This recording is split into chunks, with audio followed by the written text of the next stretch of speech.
ഇപ്പൊ ബിരിയാണി ഹൈദരാബാദി ആണെങ്കിലും മലബാറാണ് തലശ്ശേരി ആണെങ്കിലും സ്മെല്ല് ബിരിയാണി അപ്പൊ കഴിക്കണം. നല്ല ചിക്കൻ കാലം നേട്ടാ വന്നേക്കണം ആദ്യം. ഇതിപ്പോ മറ്റേതുപോലെ വേറെ പ്ലേറ്റിലേക്ക് മാറ്റിയിട്ട് മിക്സ് ചെയ്യുന്ന പരിപാടിയൊന്നുമില്ല. ഹലീമിലുള്ള ഫ്രൈഡ് ഓണിയൻ വരുമ്പോൾ അടിപൊളി. ഹൈദരാബാദിൽ നിന്ന് ഒരു റെസ്റ്റോറൻറ്റ് കൊച്ചിയിൽ വന്ന് സ്റ്റാർട്ട് ചെയ്തിട്ടുണ്ട്, ഹൈദരാബാദ് കിച്ചൺ. ഇത് എടപ്പള്ളി സിഗ്നലിന്റെ തൊട്ടടുത്തായിട്ടാണ് ഈ റെസ്റ്റോറൻറ്റ് ഉള്ളത്. അതൊക്കെ ഇരിക്കട്ടെ, ഹിന്ദി അറിയാവും. ദോടാ ദോടാ കൊണ്ട് പണി നടക്കും. ഇവിടെ ഞാൻ പക്കി പറയാം. ഇവിടുത്തെ ഷെഫ് ഹൈദരാബാദ് ഡയറക്റ്റ് വന്ന് നടത്തുന്നതാണ്. അതുകൊണ്ട് ഹിന്ദി അറിയാത്ത ആൾക്കൊന്നും ചോദിച്ച് മനസ്സിലാക്കാൻ പറ്റില്ല. ഇവിടുത്തെ സ്പെഷ്യാലിറ്റി എന്താന്ന് പറഞ്ഞാൽ ഒത്തന്റിക് ഹൈദരാബാദി ബിരിയാണിയും ഹലീമുമാണ്. ഈ ഹലീം അങ്ങനെ കൊച്ചിയിൽ അങ്ങനെ അധികം കണ്ടിട്ടില്ല. ഈവൻ ഹൈദരാബാദി ബിരിയാണി ആണെങ്കിലും ആദ്യം അങ്ങനെ അവൈലബിൾ അല്ല. ഹൈദരാബാദി ബിരിയാണി ഞാനും കൊച്ചിയിൽ കണ്ടിട്ടില്ല. അപ്പോൾ I think kind of first in Kochi. നിറച്ച് ഹൈദരാബാദാണല്ലോ ഇവിടെ. ഹൈദരാബാദ് പോയിട്ടുണ്ടോ? ഞാൻ പോയിട്ടുണ്ടെന്നാ. 22 കൊല്ലമായിട്ട് ഹൈദരാബാദിൽ ബിരിയാണി ഉണ്ടാക്കുന്ന ഷെഫ് ജുനൈദാണ് ഇവിടെ ഹൈദരാബാദി ബിരിയാണി ഹലീം ഉണ്ടാക്കുന്നത്. ഇവിടുത്തെ എല്ലാ ഇൻഗ്രീഡിയൻസും ഹൈദരാബാദിൽ നിന്ന് തന്നെ പ്രൊക്യൂർ ചെയ്യാണ്. ഈവൻ ബിരിയാണിക്ക് യൂസ് ചെയ്യുന്ന സ്പൈസസ് ആണെങ്കിലും അരി ആണെങ്കിലും എല്ലാം ഹൈദരാബാദിൽ നിന്ന് തന്നെയാണ് കൊണ്ടുവരുന്നത്.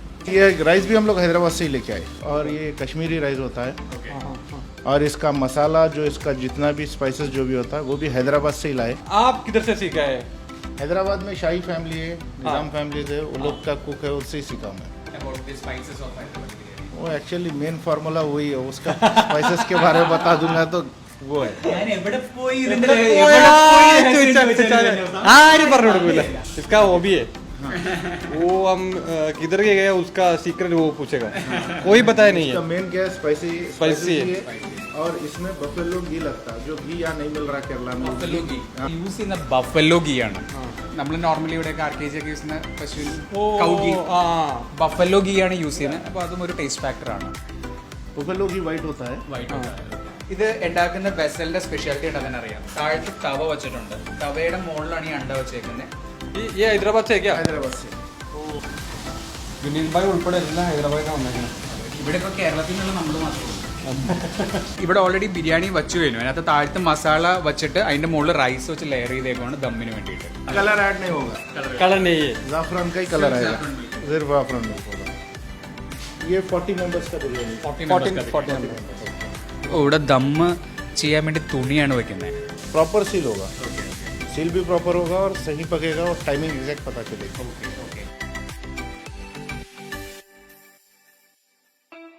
ഗാദറിക്ക പഠിപ്പിച്ചെന്ന മറ്റേ പരിപാടി ഉണ്ട്.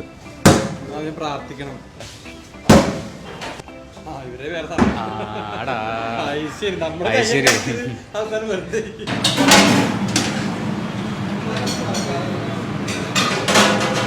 ദം എന്തായാലും പൊട്ടിച്ച്. ഇപ്പൊ ബിരിയാണി ഹൈദരാബാദി ആണെങ്കിലും സ്മെല്ല് മലബാറാണ് തലശ്ശേരി ആണെങ്കിലും സ്മെല്ല് ബിരിയാണി അപ്പൊ കഴിക്കണം. നല്ല ചിക്കൻ കാലം നേട്ടാ വന്നേക്കണം ആദ്യം. ഇതിപ്പോ മറ്റേതുപോലെ വേറെ പ്ലേറ്റിലേക്ക് മാറ്റിയിട്ട് മിക്സ് ചെയ്യുന്ന പരിപാടിയൊന്നുമില്ല. ഇവരിങ്ങനെ താഴ്ന്ന് കട്ട് ഇങ്ങനെ കൊടുക്കും. താഴത്തുനിന്ന് മസാല എടുക്കും, മുകളിൽ നിന്ന് റൈസ് എടുക്കും, മിക്സ് ചെയ്യും, കൊടുക്കും. കൊള്ളാം. എപ്പോഴും കഴിക്കുമ്പോൾ നോക്കിക്കാൻ എനിക്ക് പോകും. എങ്ങനെയുണ്ട്? അടിപൊളിയാണ്. അതെ, ചൂടായതുകൊണ്ട് എല്ലാം കൂടി വയലേക്ക് ഇട്ടാലേ ടു ഗുഡ്. ബടിയാ ബടിയാ.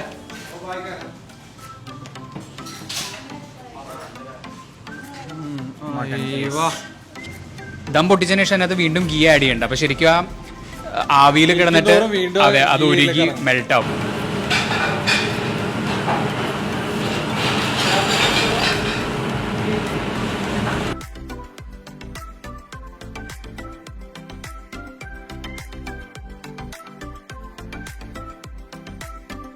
ബിരിയാണി ചെയ്യാം.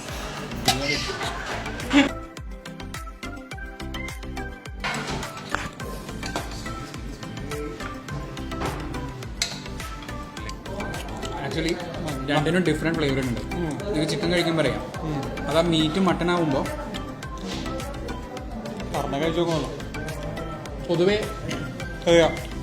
പൊതുവേ ഹൈദരാബാദി ബിരിയാണി സ്പൈസി ബിരിയാണിയാണ്.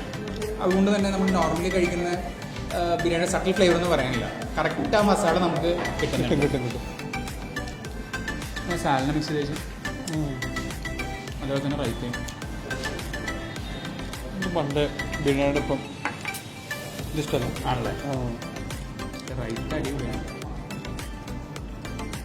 ഹൈദരാബാദി ബിരിയാണിയുടെ ഒപ്പം ഇവർ ബിരിയാണിയുടെ ഒപ്പം സാലഡ് തന്നിട്ടുണ്ട്, മിർച്ചി കസാല, അത് മുളക് വെച്ചിട്ടുള്ള ഒരു ഗ്രേവി ആണ് ബേസിക്. അപ്പോൾ പൊതുവേ അവിടെ എല്ലായിടത്തും ഹൈദരാബാദി ബിരിയാണിയുടെ ഒപ്പം ഇത് കൊടുക്കുന്നതാണ്. ഇപ്പം എനിക്ക് മനസ്സിലായി ഇപ്പോൾ മനസ്സിലായില്ലേ, ഈ എരിവ് ബാലൻസ് ചെയ്യാനായിട്ട് എരിവിനെ ന്യൂട്രലൈസ് ചെയ്യാനാണ് റൈസ് തന്നേക്കുന്നത്. വേറൊരു കാര്യം അറിയോ, വർഷങ്ങളായിട്ട് ബിരിയാണി ടേസ്റ്റ് കൂട്ടുന്നൊരു സാധനമുണ്ട്. ചേട്ടാ പെപ്സി ഉണ്ടോ? പെപ്സിയാണ്.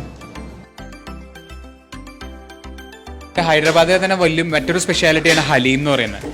ഹലീമിന്റെ കുക്കിംഗ് പ്രോസസ്സാണ് ഈ കാണുന്നത്. ഇതിന്റെ ഡീറ്റെയിൽസ് ഹിന്ദിയിൽ വഞ്ചു വയ്ക്കും. ये घोटा बोलते हैं. घोटा घोटा इससे हलीम को Okay. करते हैं. वो रेगुलर वाला वो नहीं चलेगा. नहीं चलेगा. ഇത് വെച്ച് ഇളക്കിയാൽ മാത്രമേ അത് തിക്കാവുള്ളൂ എന്നാണ് പറയണത്. इसमें मटन है, ഓക്കെ प्योर घी है ഓക്കെ. और स्पाइसेस.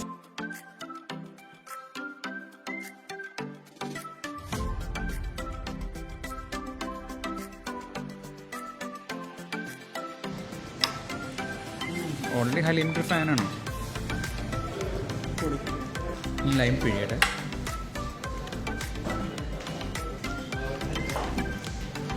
ഹലീമിൻ്റെ ഉള്ള ഫ്രൈഡ് ഓണിയൻ വരുമ്പോൾ അടിപൊളി.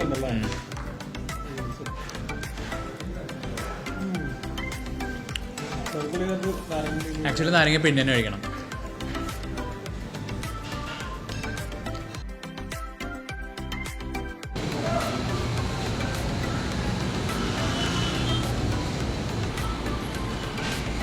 അടിപൊളി.